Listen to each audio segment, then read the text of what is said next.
네, 이번 주 선물 옵션 동시 만기를 목요일에 앞두고 있어서 그런 걸까요? 월요일 장 출발한 뒤에 보합권 내에서 등락을 거듭하고 있는 양 지수입니다.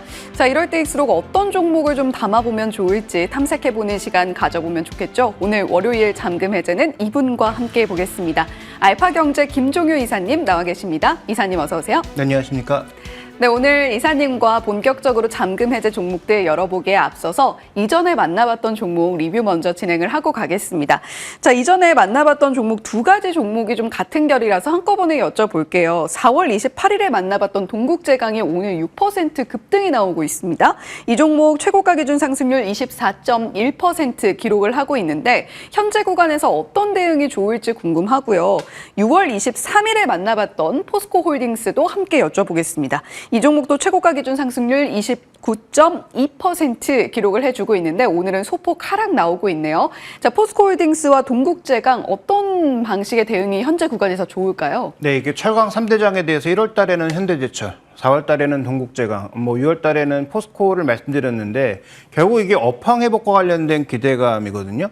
그래서 업황 회복이 과연 가파르게 나온다면 특히 7월 달에 있을 이 관세 이슈, 중국의 상계 관세, 그것도 열연이라고 하는 가장 핵심 제품의 상계 관세 이슈를 우리가 정말로 강하게 할 수 그러면은 이들 종목은 지금 이미 공장을 닫아놓은 상태이기 때문에 Q는 줄어들지만 P가 적극적으로 올라갈 가능성이 있어서 추가적인 반등이 가능해 보이는 자리입니다. 그래서 단기적인 트레이딩을 노리시는 분들은 정부의 그 중국발 열연 제품 상계 관세가 언제 결정되는지 여부에 따라서 단기적으로 차익 실현 내지는 포지션 조정을 좀 하시면 될 것 같고, 만약에 이제 하반기에 우리나라 철강 업종이 전반적으로 턴어라운드 된다라는 쪽에 무게를 두고 계신 분들은 여전히 투자가 가능한데, 아무래도 동국제강보다는 그런 차원에서는 현대제철과 포스코가 좀 더 여러 가지 모멘텀이 섞여 있는 구간이기 때문에 저는 현대제철과 포스코에 대해서는 조정이 나온다면 추가 매수 정도를 권하고 있고, 동국제강은 아직 펀더멘탈 측면에서 좀 더 확인해 볼 차원이 있다라는 차원에서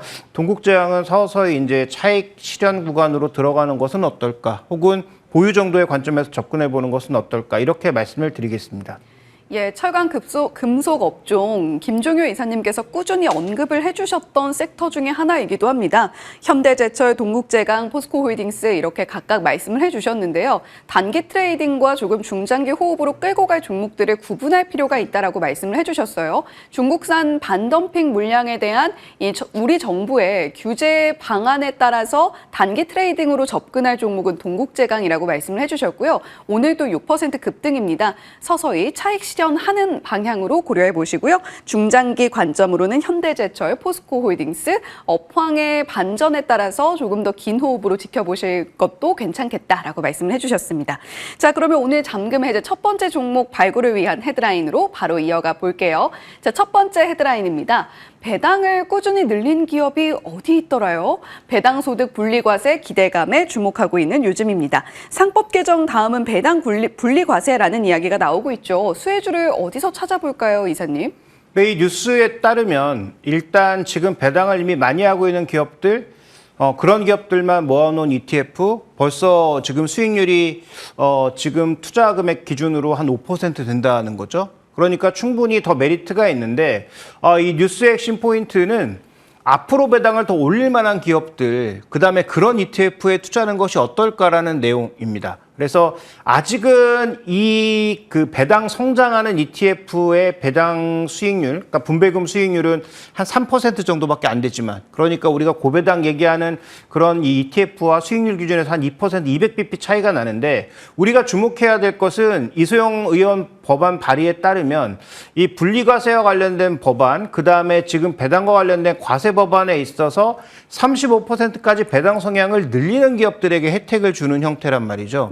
그러면 이미 35% 이상 하는 기업들에게 돌아갈 혜택은 상대적으로 작고, 오히려 배당 성향이 20% 미만이었다가 점차 올려가는 그런 기업들의 ETF 쪽에 수급이 들어올 가능성이 있다라고 보는 것이니까, 그런 차원에서 앞으로 배당을 더 늘릴 수 있는 기업들을 한번 찾아보는 게 의미가 있지 않나라는 판단이고, 그다음에 정부의 뭐 지원책이 나오면서 유통 쪽에 조금 소외되어 있던 종목군들에게 긍정적 모멘텀이 나타나지 않을까라는 그런 기대감을 동시에 반영할 수 있는 종목을 찾아보자라는 차원에서 오늘 헤드라인을 골라봤습니다.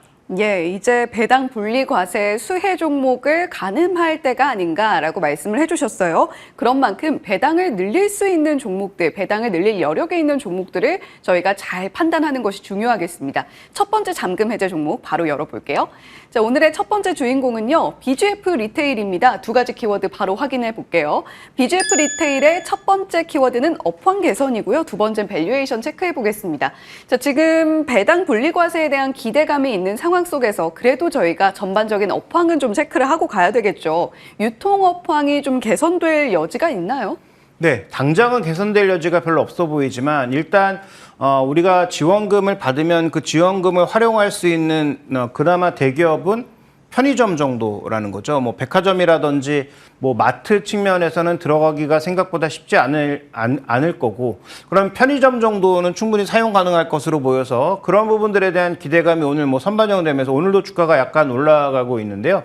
근데 더 중요한 것은 업황 전체로 봤을 때는 지금 너무 과밀화되어 있다는 게 가장 핵심 포인트 아니겠습니까? 예. 과밀화되어 있는데 계속 점포를 내놓으니까, 그래서 새로운 건물 하나 생기면 그 안에 편의점 하나가 들어가는 것은 거의 뭐 당연하다 싶을 정도로, 그래서 원래 이거 점포를 내는데 자기들끼리 규율이 있지 않겠어요? 뭐 몇백 미터 안에는 뭐 넣지 않는다, 이런 규율이 있을 텐데 제가 보기엔 이런 규율은 무너진 상태다라고 보여집니다. 그렇게 과밀화되다 보니까 점점 이제 점포별로 힘들어하는 그런 모습들이 나타나면서 스스로 구조조정이 되고 있단 말이에요. 그래서 준비된 그림을 보시면 점당 매출액이 지금 정체되고 있는 상황에서 성장률이 줄어들고 이익이 떨어지는 측면으로 갔는데, 이게 올 하반기에는 정부의 여러 가지 지원책, 특히 이제 자영업자들이 사업을 정리하시는 분들에게 일정 부분 혜택을 돌리기 시작하면서 지금 추가 출점은 제한되고 기존에 이제 출점하셨던 분들도 경쟁 과열에 노출되면서 업황이 약간 이제 조절될 수 있다는 것이죠. 자, 그런 측면에서 놓고 봤을 때 2분기에 뭐 실적이 대고 좋아지진 않겠지만 하반기에 이런 기대감을 품고 상대적으로 저평가되어 있는 종목이 최근 시장의 메인 테마잖아요. 포스코가 올라가는 것도 그런 이유고, LG화학이 올라가는 것도 그런 이유고, 최근에 셀트리온 올라가는 것도 뭐 그런 이유라고 봐야 되기 때문에 전체적으로 종목군들의 흐름 속에서 유통 쪽에서도 한번 종목을 찾아보자면 중국인 오는 것에 가장 민감한 뭐 호텔신라 이런 것들은 예전에 이미 말씀을 드렸고, 그러면 편의점 측면에서도 이러한 모멘텀을 좀 챙겨봐야 되지 않나라고 보고 있습니다. 예. 사실 소비자 입장에서는 점포가 늘어나서 길을 건너지 않고도 편의점에 갈 수 있어서 굉장히 편했는데, 또 BGF 리테일의 이 점포당 매출은 좀 줄어들고 있는 상황. 그래도 이제는 앞으로 조금 더 기대를 해봐도 되지 않을까 하는 업황을 짚어주셨고요. 두 번째, 밸류에이션 체크를 좀 해보겠습니다. 자, 그렇다면 배당을 고려했을 때 적정 밸류에이션 어느 정도로 보시나요? 네, 이 종목은 지금 배당 수익률이 한 3% 정도밖에 안 되거든요. 그것도 예. 이제 주가가 많이 낮아져서 이제 3% 정도 되는 거예요. 그러면 지금 현재 가격에서도 약간의 메리트는 있지만 아주 높은 메리트라고 보기는 어려운데, 아까 뉴스에서 살펴봤던 것처럼 앞으로 배당을 충분히 올릴 수 있을 만한 현금 여력이라든지 재무 구조라든지 이 개선 여부가 동시에 작용하고 있는 기업이라는 거죠. 그다음에 배당 분리 과세 이런 것들을 실시하게 되면 대주주가 배당을 받는데도 부담이 적어지기 때문에 그런 차원까지 적용해 봤을 때 추가적으로 배당을 늘릴 수 있는 대표 기업 중에 하나고요. 근데 밸류에이션 위치는 지금 준비된 그림에서 보시는 것처럼 여전히 굉장히 낮은 위치, 역대 최저 밸류에서 약간의 반등을 보여주고 있다는 것이죠. 그러면 이 종목은 가격적으로 접근해 봤을 때 어떻게 접근하시는 것이 좋겠느냐? 현재 가격에서 약간 좀 조정을 받았을 때 12만 원 정도에서 저는 매수를 하는 것이 좋다라고 보고 있고, 왜냐하면 제가 목표 주가를 15만 원을 제시할 건데 이 15만 원은 12개월 포워딩한 BPS의 2배 정도, PBR 2배 정도의 가격입니다. 이 종목이 성장을 다시 회복하거나 이익률이 올라가는 측면으로 간다면 저는 그 정도까지는 충분히 가능하다라고 보고 있고요. 그 다음에 현재 지금 구간에서 PER 측면에서도 트레일링 기준으로도, 그 다음에 지금 포워딩 기준으로도 10배 초반 정도가 약간 안 되는, 그러니까 10배 정도 수준의 그 수준인데 저는 15배 정도까지는 반등이 가능하다라고 보고 있기 때문에 그렇다면 지금 한 10,000원 정도의 EPS를 쭉 가져가고 있으니까 한 15만 원 정도의 목표가는 충분히 합리적 목표가라고 보고 있고요. 자, 손절 가격은 뭐 10만 원 정도를 제시했는데 이 정도 가격에 내려올 가능성은 뭐 시장의 전체적인 리스크가 커지지 않는다면 높은 확률이 아니니까 제가 보기에 손절가보다는 목표가와 진입 가격 정도에 좀 더 신경을 쓰시는 게 좋지 않을까 이렇게 보고 있습니다.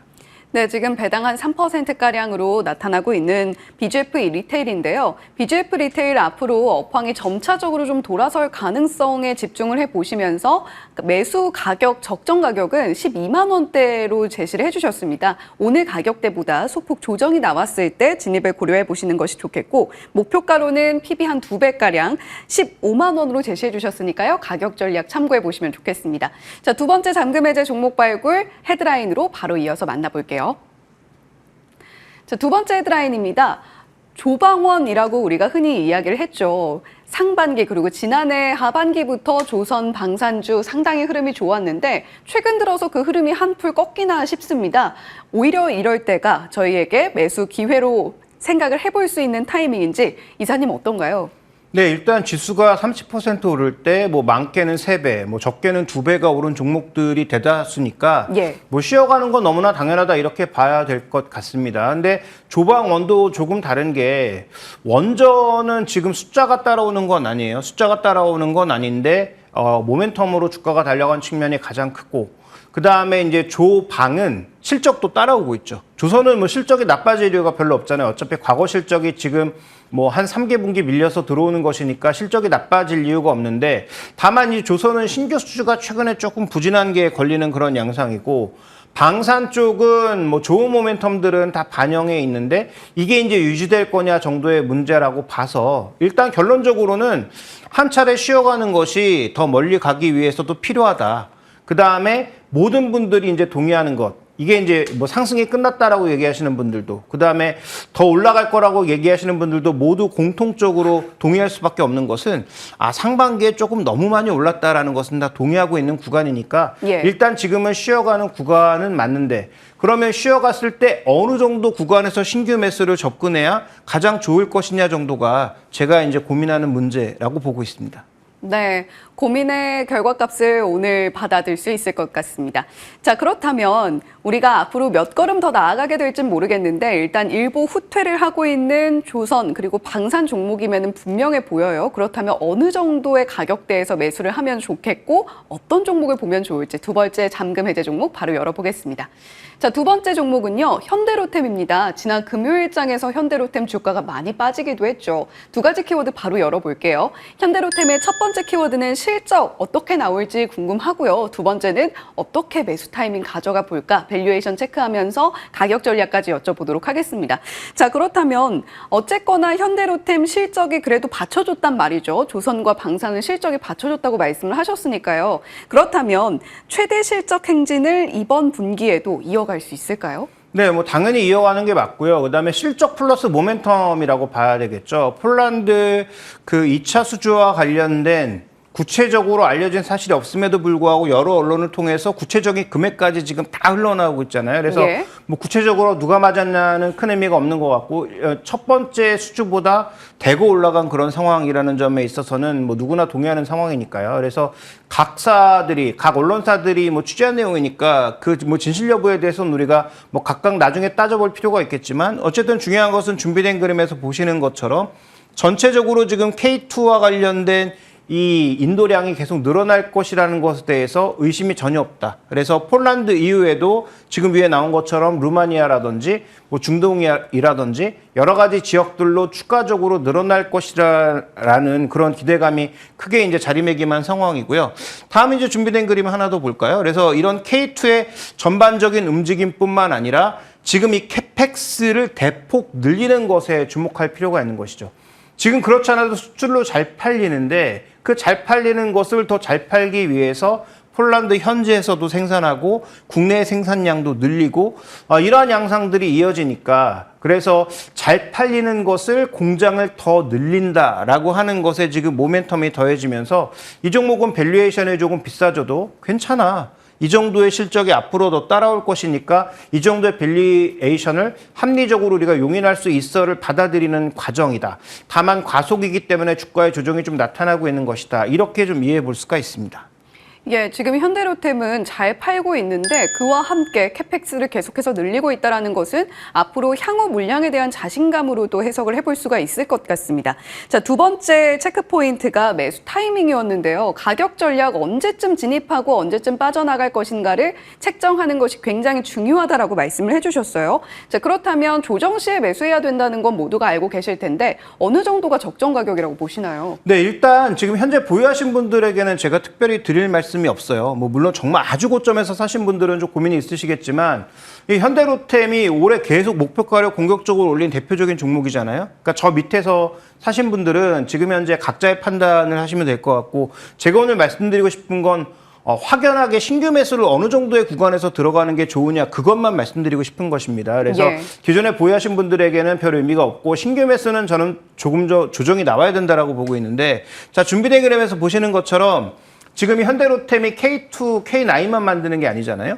지금 여러 가지가 있단 말이죠. 디펜스 솔루션이 우리가 얘기하는 방산이고 에코플랜트라든지 레일 솔루션 같은 철도도 만드는데 지금 현재 구간에서 수출 비중이 압도적으로 늘고 있는 건 디펜스 솔루션이라는 거죠. 근데 더 중요한 건 뭐냐? 다음 이제 준비된 그림 보실까요? 자, 이들의 지금 이익률을 한번 보십시오. 이익률을 보시면 수출이 급적으로 늘어나고 있는 디펜스 솔루션의 이익이 37%. 그럼 나머지 사업부는 한 자릿수. 그러니까 평균하면 27%라고 하는 굉장히 높은 이제 영업이익률인데 이 영업이익률을 끌고 가고 있는 건 지금 방산솔루션 혼자라는 거죠.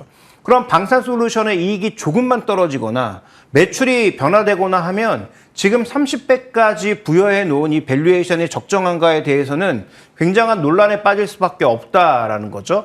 따라서 지금 현재 18만 원 정도의 주가를 차지하고 있습니다만 저는 신규 매수를 고민하시는 분들은 트레일링 기준으로 그러니까 내년 실적 기준으로 지금 트레일링이 아니라 포워딩 기준으로 내년 12개월 포워딩 기준으로 PR 한 20배에서 25배 사이 정도의 매수를 해야 그나마 여러 가지 변동성이 나타났을 때도 방어가 가능하다라고 보고 있기 때문에 신규 매수의 가격은 지금 가격보다 확 낮출 필요가 있겠다. 그래서 저는 한 15만 원 정도까지 가격 조정이 더 나온다면 그때 진입하는 것이 저는 필요하다라고 보고 있고 이 정도의 가격 조정을 주지 않으면 다른 매력적인 종목이 너무 많다. 지금 시장에 저평가되어 있는 종목이 너무 많기 때문에 그 정도의 조정이 나왔을 때 매수하실 것을 말씀드리고 싶고 그다음에 목표 가격은 전고점인 한 22만 원 정도를 일단 잡아보는 게 좋을 것 같습니다. 그래서 너무 욕심을 부리시기보다는 그 정도 가격이 좋을 것 같고요.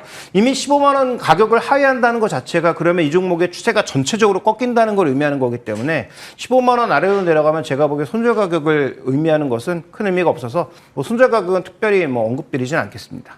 예, 가격 전략 체크해 보시고요. 월요일에 잠금 해제 김종효 이사님과 함께했습니다. 오늘 말씀 고맙습니다.